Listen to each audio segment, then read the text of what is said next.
Hello అండి అందరికీ. ఈ ఆకు వచ్చేసి తెల్ల గల్జేరు ఆకంట. మాకు కూడా తెలీదు, నేను కూడా కొత్తగా రెసిపీ స్టార్ట్ చేస్తున్నాను.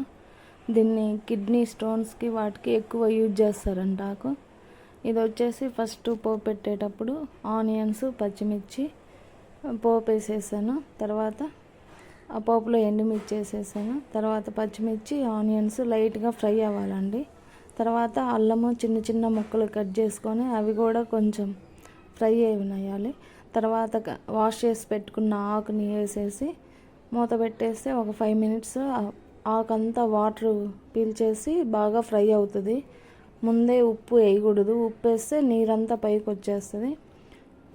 ఉప్పు వేయకుండా మనం ఆకుని ఓన్లీ ఆకుని వరకే కడిగి వాష్ చేసుకొని నీట్గా ఇలా మూత పెట్టేస్తే ఒక 5 నిమిషాలు ఇలా మగ్గేసరికి ఆకంతా కిందకి అయిపోతుంది. ఎంత ఆకు వేసినా మనం మూత పెట్టేస్తే మొత్తం ఒదిగిపోతుంది అన్నమాట. చూసారు కదా ఇలా. తర్వాత తిప్పేసుకొని పసుపు యాడ్ చేయాలి. ఉప్పు అయితే లాస్ట్ వరకు యాడ్ చేయొద్దు.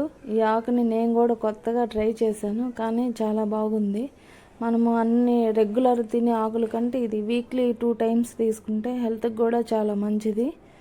చాలా బెనిఫిట్స్ ఉన్నాయి దీనివల్ల, ఆకు వల్ల. నాకు తెలీదు, నేను వాళ్ళు చెప్తే విన్నాను. అందరు తీసుకున్నారు, అందరు ఎప్పుడు మార్కెట్లో తీసుకుంటూ ఉంటారు. కొత్తగా కాకుండా ఇలా కూడా ట్రై చేద్దామని చేశాను.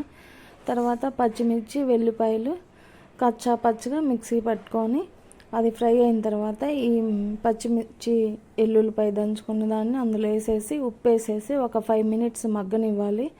మొత్తం పచ్చిమిర్చి వెల్లిపాయలంతా కర్రీకి పట్టేస్తుంది అనమాట. ఉప్పు అనేది లాస్ట్లోనే వేయాలి, ఫస్ట్లో అయితే వేయొద్దు. ఫస్ట్లో వేసామనుకో మొత్తం వాటర్ వచ్చేస్తుంది. లాస్ట్లో వేసామనుకో ఆటోమేటిక్గా మొత్తం ఫ్రై అయిపోతుంది కాబట్టి ఏం కాదు. అదొకటి గుర్తుపెట్టుకోండి. ఉప్పు అనేది ఏ ఆకుకూరలు అయినా సరే లాస్ట్లోనే వేయాలి, ముందుగా వేయొద్దు. చూసారు కదా, కర్రీ అయితే చాలా చాలా చూడడానికి కలర్ఫుల్గా బాగుంది, గ్రీన్గా. తిన్నా కూడా బాగుంటుంది. చూడండి, మీరు కూడా ఒకసారి ఇలా ట్రై చేయండి. నాది ఫస్ట్ ఈ వీడియో అండి. లైక్ చేయండి ప్లీజ్, సబ్స్క్రైబ్.